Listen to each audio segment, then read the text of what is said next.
Good day, everybody.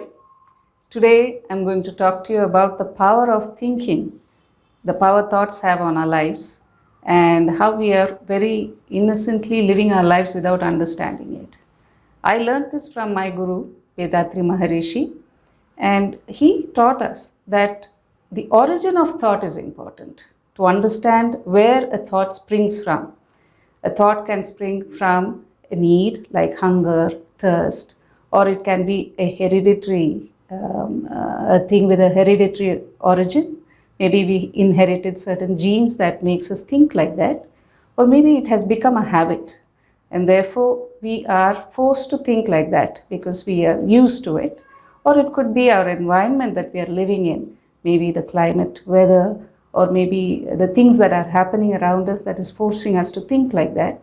Or maybe others are imposing it on us, constantly being told you're good or you're bad or you're super good. Things like that have a lot of influence on the way we think ourselves. Thinking happens at a very subtle level. So sometimes it's unconscious, but the thoughts go on into our background, and that decides how we act in our lives. And the last thing that he says is a thought can come from divine interventions. Maybe a lot of people are wishing good things around us, and maybe that links up to our wavelength, and maybe that's why we think good thoughts as well.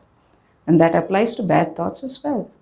So with all this, one can understand what a complicated system this is of thoughts, of thinking, and how complicated it gets when we put these thoughts into action. The reason why I'm so keen on these things is that for quite a bit, maybe 75% of the time, incubatees who come to me are plagued by thoughts that they have. Their fears, the way they want to decide on which direction to take, their insecurities, all these spring from the thoughts that they have. I'm very keen on following certain people. I find a young man by name Rutger Bregman is making waves. He recently in a Davos economic forum, he really pulled up people to make them think that perhaps people need to be given basic income. Very interesting thought processes he has. And in his book called Utopia for Realists, I see him talking about what a pampered lot this present generation is.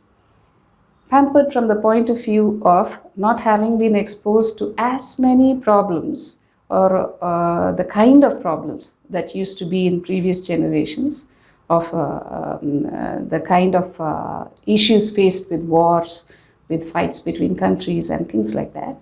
Some of us at least. And the habit of having so much of information on hand, and therefore feeling that they are like their role models, superheroes and superheroines. And therefore they feel that they can do. And most of them are used to wanting to do what they want to do.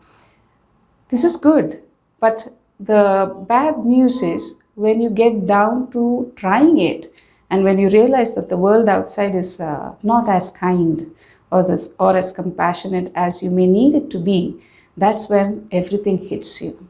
So what started out as a very passionate and ambitious student who wants to become a great entrepreneur can lead to suicidal thoughts, even depressions and suicidal thoughts.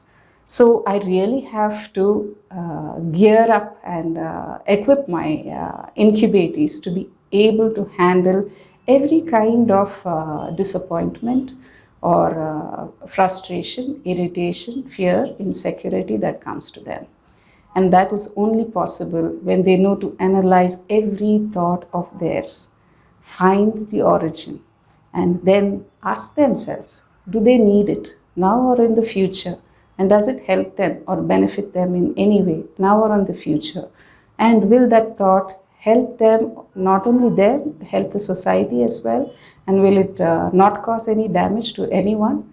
And after all this analysis, if they find that the thought is good, then they keep that thought. If they find that the thought is not good, then they supersede that thought with something more powerful. something that they have the time to think and to replace with. And each time the older thought comes up, they think of the newer thought. It's a process, and when done with the kind of meditative practices that Vethathiri Maharishi has taught us all, it really gets embedded in them. So this is the way we find that we become stronger. And it's no joke, let me tell you, because thoughts just plague us. As we just sit down, as we just stand, as we work, there are thoughts that keep coming up in our minds. The practice of trying to ensure that these thoughts will help us, that is a practice that every entrepreneur needs. And definitely half the problems would be solved in their lives. Be blessed.